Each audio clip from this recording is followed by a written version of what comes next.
তোমার আমার জন্য পরীক্ষার হল, কেন বোঝো না?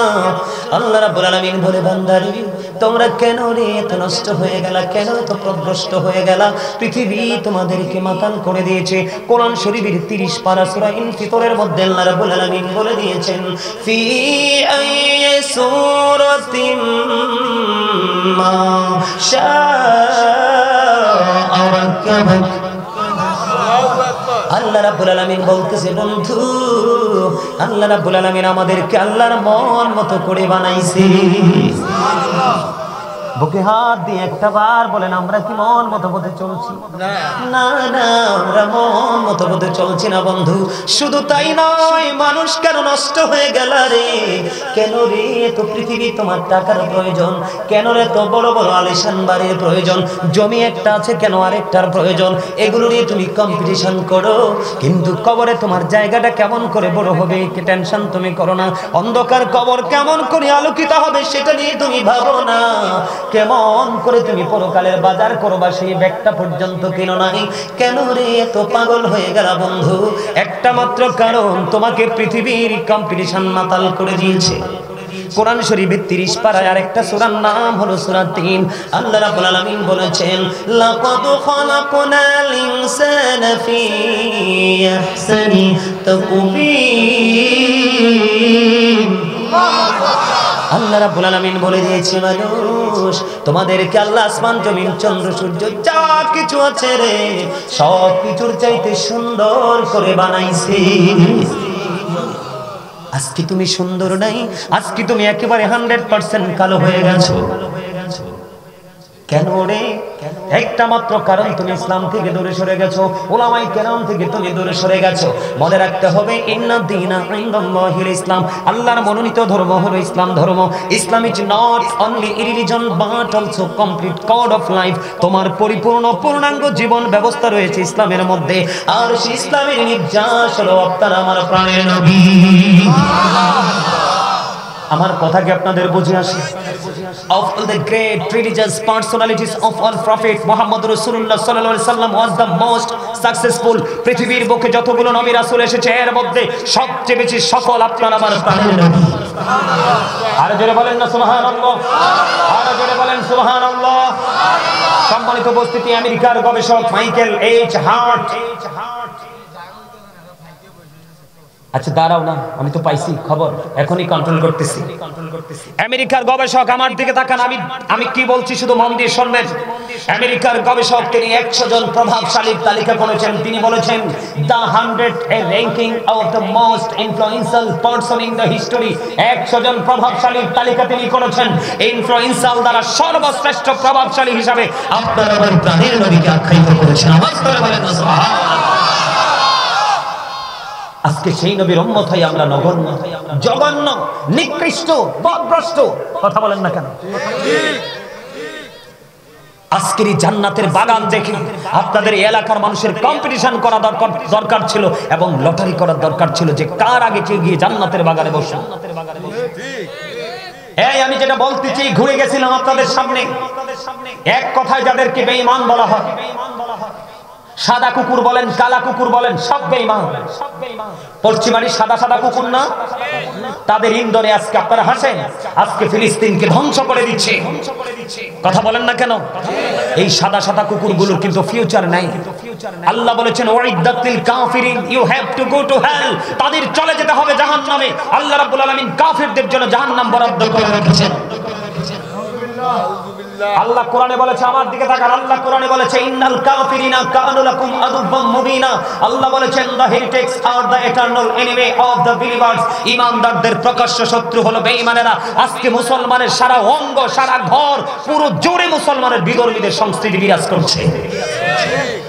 আল্লাহ কয় শত্রু, তারা বেঈমান, তারা তোমাদের শত্রু, আর তোমরা তাদেরকে বন্ধু করে নিয়েছো। চুল কাটার স্টাইল ইহুদিদের স্টাইল, দাঁত ব্রাশ করার স্টাইল ইহুদিদের স্টাইল, ঘুম থেকে জাগ্রত হওয়ার সিস্টেম ইহুদিদের সিস্টেম, রাতের বেলা বিছানায় গিয়ে ঘুমানোর সিস্টেম ইহুদিদের সিস্টেম। তোমরা যে খাবারটা খাও, দাঁড়িয়ে দাঁড়িয়ে খাবারটা খাও, এগুলো তো ইহুদি নাসারাদের কাজ।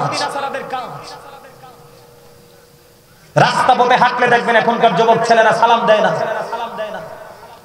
সব দিকে অনলাইন দেখে দেখে ইহুদিদের সংস্কৃতি নিজেদের মধ্যে আপন করে নিয়ে এসেছে। মনে রাখবা, তোমরা যাওয়ার সময় ইমানটা, আমল তো দূরের কথা, তোমরা তোমাদের ইমানটা পর্যন্ত নিয়ে যেতে পারবে না। আওয়াজ করে বলেন নাউজুবিল্লাহ, আরো জোরে বলেন নাউজুবিল্লাহ। বন্ধুদের ভয়াবহতা নিয়ে যদি আমি একটুখানি বলি বন্ধু, তার আগে ছোট্ট একটা হাদিস শরীফ বলবো আপনারা আমার প্রাণের নবীর নূরানি জবান মোবারক থেকে। আমি ভুলে গেছি, আমি আমার মা বোনদেরকে বলবো, আপনাদের প্যান্ডেলের চারপাশে অনেক মা বোনেরা এসে দাঁড়িয়ে আছে, আপনারা একটু চেপে চেপে কাছাকাছি হয়ে বসুন। যারা দাঁড়িয়েছে তাদেরকেও বসার সুযোগ করে দেন।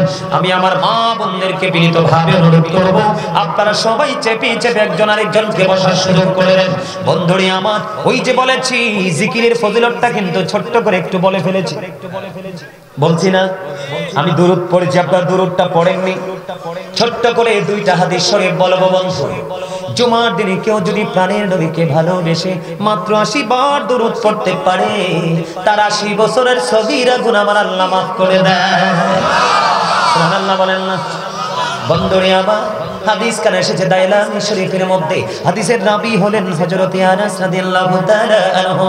আপনার নবী, আমার নবী, দু জাহানের বাদশা নবী, তিনি বলে দিয়েছেন, কেউ যদি পৃথিবীর বুকে প্রত্যেকটা দিন, যুবক হোক বা যুবতী হোক, বৃদ্ধ হোক বা বৃদ্ধ হোক, নারী হোক বা পুরুষ হোক, কেউ যদি প্রতিদিন প্রাণের নবীকে ভালোবাসিয়া মাত্র 1000 বার যদি দুরূদ পড়তে পারে রে, সেই জান্নাত না দেখা পর্যন্ত তার মরণ হবে না। বন্ধু, আমরা কতটা অকৃতজ্ঞ। নবীজির শানে দরুদ পড়ছি আমরা, তোমরা হেসেছো কতটা, পোড়া কপাল তোমরা, কতটা অহংকারী তোমরা, কতটা কৃপণ। আমি জাহান্নামের ভয়াবহতা নিয়ে যদি বলি, আপনারা ওয়াজ মনে রাখবেন। সূরা ইনফিতরের মধ্যে আল্লাহ বলেছেন আমাদেরকে আল্লাহর মন মতো করে বানাইছেন। সূরা 3-এর মধ্যে বলেছেন সৃষ্টির মধ্যে সব কিছুর চাইতে সুন্দর করে বানাইছে। আপনি আমি বলি ওই লোকটা কালো, ওই লোকটা সুন্দর, কিন্তু আল্লাহর কাছে কালো সুন্দর নেই, আল্লাহর কাছে সবাই সুন্দর। আরো সুন্দর হলো যারা আল্লাহ রাসূলের গোলাম। বন্ধুরে আমার, এই যে সুন্দর মানুষগুলোর প্রথম আমি যদি বলি আজকে শুরুটা করবো এমনি ভাবে বন্ধু, হাদিস শরীফের মধ্যে এসেছে এত সুন্দর মানুষগুলোকে কাল কিয়ামতের দিন ছোট্ট ছোট্ট পিপিলিকা বানানো হবে। কি বানানো হবে? পিপিলিকা চিনেননি? পিঁপড়া, পিঁপড়া। আপনার আমার মনের অজান্তে অনেক পিপিলিকা বন্ধু পায়ের নিচে পড়ে পিষ্ট হয়ে মারা যায়। আল্লাহর হাবিব জানিয়ে দিয়েছে, ও বন্ধু, মানুষকে ছোট ছোট পিপিলিকা বানানো হবে, চারপাশ তাদেরকে আযাব বন্ধু ঘিরে ফেলবে, আর এই আযাব তাদেরকে চারপাশ ঘিরে ফেলবে, তাদেরকে মাওলাস নামক জাহান্নামের দিকে টেনে হেসড়ে নিয়ে যাওয়া হবে। আওয়াজ তুলে তুলে বলুন না নাউজুবিল্লাহ। যদি দুরূদ পড়েন আল্লাহ, যদি জিকির করেন আল্লাহ আপনার কাছে আসে, কি হয়? আল্লাহ আপনার কাছে আসে। যদি দুরূদ পড়েন আপনার জান্নাতের দলিল পেয়ে গেলাম। আর আপনি অহংকার করে, কৃপণতা করে দুরূদ পড়েননি, জিকির করেননি, আপনার সুরত হবে কাল কিয়ামতের দিন বন্ধু পিপিলিকার সুরত। কিসের সুরত? ছোট্ট ছোট্ট পিপিলিকার মতো বানানো হবে, অপমান তাদের চারপাশে ঘেরাও করে ফেলবে, বাউলাস নামক জাহান্নামের দিকে তাদেরকে টেনে হেসড়ে নিয়ে যাওয়া হবে। কারণ অহংকার করো না, অহংকার একমাত্র মালিকেরই সাজে, যার কোনো ক্ষয় নেই, বিনাশ নেই, যার কোনো মরণ নেই, তিনি স্থান থেকে পর্যন্ত পবিত্র।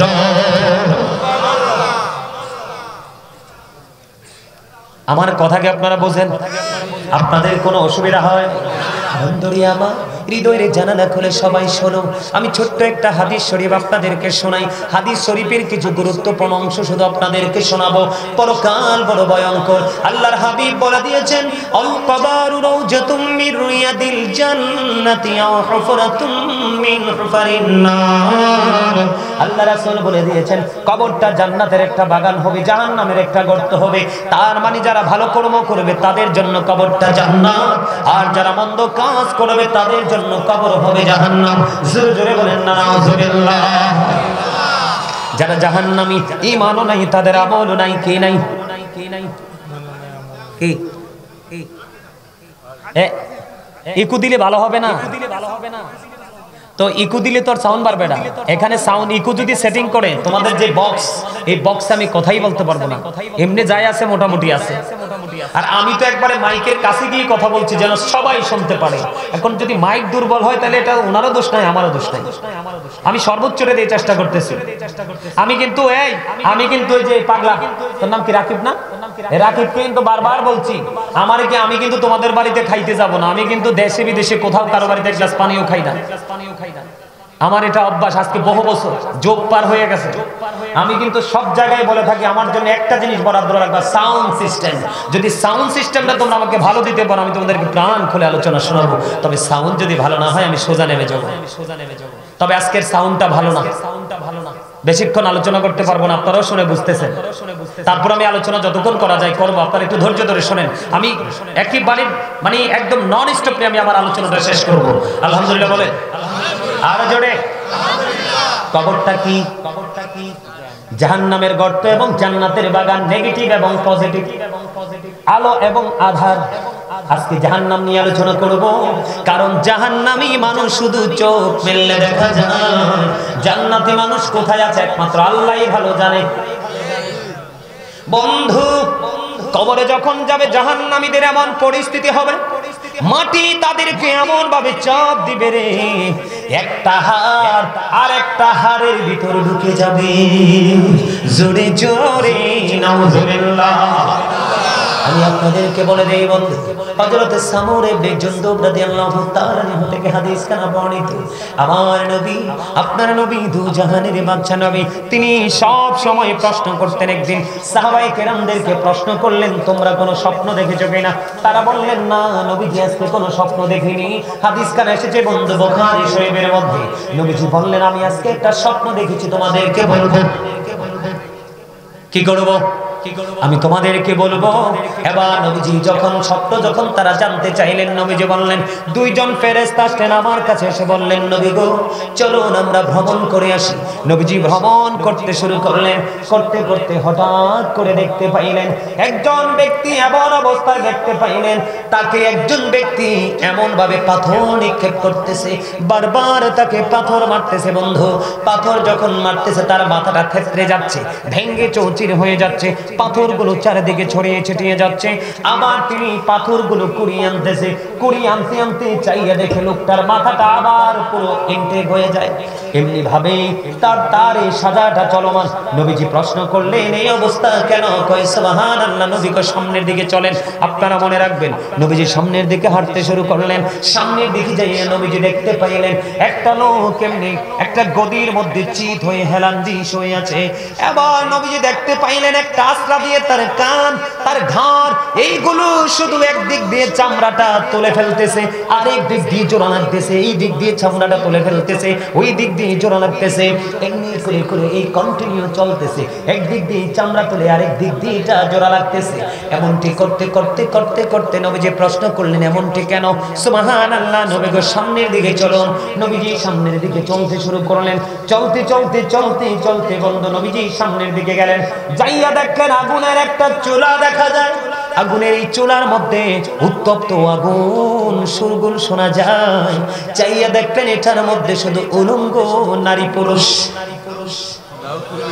জ্বলতেছে, কন্টিনিউ শোরগোল হট্টগোল শোনা যায়। বন্ধু, আমি কিন্তু গুরুত্বপূর্ণ জায়গাগুলো আপনাদের সামনে তুলে ধরতেছি বন্ধু, যেটা এখন বর্তমান সমাজে মানুষের মধ্যে যেটা প্রচলিত আছে বোঝানোর জন্য। নবীজি বললেন, এখানে কারা? এটা কি? সুবহানাল্লাহ। নবী গো সামনের দিকে চলুন। নবীজি সামনের দিকে চলতে শুরু করলেন। সামনের দিকে চাইয়া দেখতেন বন্ধু রক্তের নদী। রক্তের নদীর মধ্যে একজন লোক সাঁতার কাটতেছে। তিনি সাঁতার কেটে কেটে চলে আসতে চায়, তিনি সাঁতার কাটে কেটে বন্ধ করে আসতে চায়, কিন্তু তিনি কোলে আসতে পারতেছে না। যখন তিনি কোলে আসতে চায়, আরেকজন পাথর হাতে নিয়ে কোলে দাঁড়িয়ে আছে। যেই দিক দিয়ে কোলে আসতে চায় দিক দিয়ে পাথর নিক্ষেপ করা হচ্ছে। এই অবস্থা যখন চলতেছেন, নবীজি প্রশ্ন করলেন, এটা কে? নবীজি যখন প্রশ্ন করলেন এটা কে, এবার তারা বললেন, ইয়া রাসূলুল্লাহ সুবহানাল্লাহ, সামনের দিকে চলুন। নবীজি কিন্তু উত্তর দেয় না। নবীজি প্রশ্ন করতেছে, উত্তর দেয় না। সামনের দিকে চলুন। সামনের দিকে চলতেছেন, যাওয়ার পরে দেখলেন কুচ্ছিত চেহারার একজন আগুন কি শুধু বৃদ্ধি করতেছে এটাকে।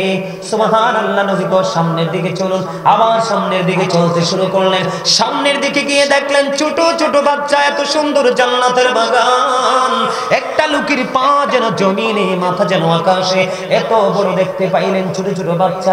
নবীজি প্রশ্ন করলেন এই জায়গা সম্পর্কে। সুবহানাল্লাহ। নবী গো সামনের দিকে চলুন।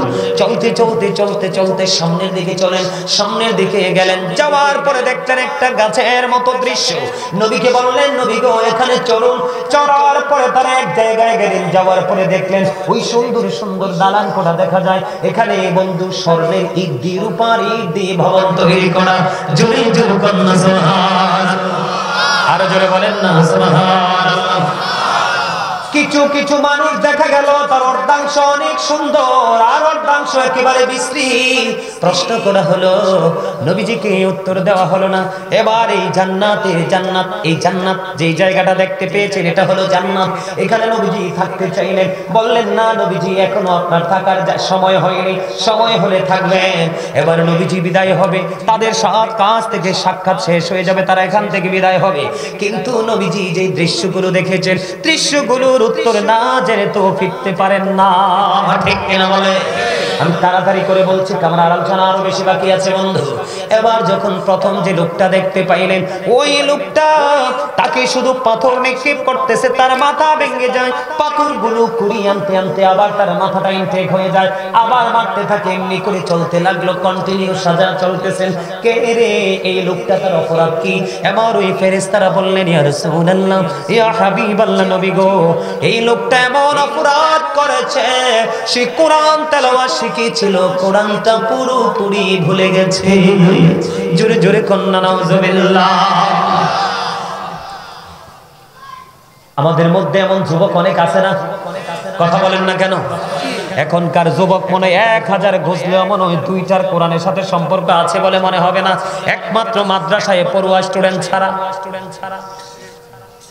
কোরআন শিখেছিল, কোরআন তেলাওয়াত ভুলে গেছে। তার আরেকটা অপরাধ, রাত্র যখন হতো সে রাতের নামাজ না পড়ে ঘুমিয়ে যেত। এখানে যে যুবকগুলো আছে, আপনারা যদি জিজ্ঞেস করেন যুবককে, তুমি কি রাতে ঈশার নামাজ পড়ে ঘুমাও? আমার মনে হয় না যুবকগুলো হাত তুলতে পারবে। তার সাজা হলো রাতে নামাজ পড়তো না, কোরআন তেলাওয়াত শিখার পরে ভুলে গেছে, এই জন্য তার আযাব চলতেছে কন্টিনিউ, পাথর নিক্ষেপ। নাউজুবিল্লাহ বলেন না। এই জায়গা থেকে বের হয়ে গেলাম। 2 নম্বরের লোকটা গদির মধ্যে চিত হয়ে আছে, তার চামড়া তুলে ফেলা হচ্ছে, আবার জোড়া লেগে যাচ্ছে। কেন রে? তার অপরাধ কি? অপরাধ হলো বন্ধু, সে সকাল যখন হতো ঘুম থেকে জাগার পরে এমন ভাবে মিথ্যা সংবাদ প্রচার করত। এখন যদি বর্তমানে যদি আমরা বলি সংবাদ পাঠক আছে, পাঠিকা আছে, কথা বলেন না কেন? পত্রিকায় রিপোর্ট অনেকে মিথ্যা করে। ইউটিউবের দিকে তাকান, অনলাইন মিডিয়া গুলো ম্যাক্সিমাম জায়গায় বন্ধ মিথ্যার ছড়াছড়ি। কথা বলেন না কেন? এমন ভাবে মিথ্যা প্রচার করত, দেশ নয় গোটা পৃথিবী প্রকাশিত হয়ে যেত।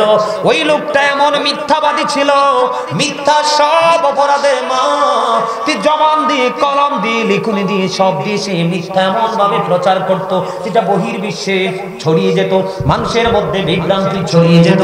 এই জন্য তার সাজাটা কন্টিনিউ চলতেছে। তার চামড়া একদিক দিয়ে তুলে ফেলা হচ্ছে, আরেক দিক দিয়ে জোড়া লাগতেছে, কন্টিনিউ তার এই সাজাটা বহাল। জোরে জোরে নাউজুবিল্লাহ। 3 নম্বরে দেখেছেন, আমার দিকে তাকান, 3 নম্বরে দেখেছেন নবীজি আগুনের চুলা। আপনাদের এলাকায় কি মিথ্যা কথা কয় এমন মহিলা আছে না? এই বাড়ির কাজ যে এই বাড়ি লাগায়, ওই বউর সাথে ওই বউর সাথে ঝগড়া লাগায়, আছে না? আবার কিছু কিছু ছেলে বা কিছু কিছু মুরব্বিও খুঁজে পাওয়া যায়, নামাজ নাই, রোজা নাই, সারাদিন সিগারেট খায়, দোকানে থাকে, মিথ্যা যত আছে সব ওনার পেটে, সময় মতো এগুলো শুধু ব্রাশ করে, আছে না? এই মিথ্যাবাদীদের সাজাটা এমন হবে। ছোট্ট একটা এক্সাম্পল দিলাম, কারণ অনেক কথা বলতে হবে বন্ধু। এরপরে দেখেছেন আগুনের চুলা। এই যে আমার আগে যিনি আলোচনা করেছেন ডক্টর সাইফুল ইসলাম আল আজহারি সাহেব, তিনি সমকামিতা নিয়ে একটু আলোচনা করেছেন, আপনাদের মনে আসেনি? বর্তমানে শরীফ থেকে শরীফা এই যে আলোচনাটা করেছেন, এটা কিন্তু মানুষকে সমকামিতার দিকে ধাবিত করছে। কেন? এই ইসলাম বিরোধী কাজের বিরুদ্ধে যখন কোনো আলেম কথা বলে, কিছু কিছু নাস্তিক আছে বাংলাদেশে বলে, মানে এরা নাকি ষড়যন্ত্র করছে। কি কয়? এরা নাকি রাষ্ট্রের বিরুদ্ধে ষড়যন্ত্র করছে। কই, তোমাদের বিবেক কি মরে গেছে? তোমাদের বিবেক কি নষ্ট হয়ে গেছে? মুসলমানদের ইতিহাস পড়ে দেখো, ধর্মীয় যে আমাদের বিষয়গুলো আছে আদি থেকে অদ্য পর্যন্ত গবেষণা করে দেখো, কত মজার মজার জায়গা আছে। এগুলো তোমরা সামনে তুলে আনো, এগুলো কি পিছনে ফেলে যত নাস্তিকতা তোমরা সামনে নিয়ে আসো।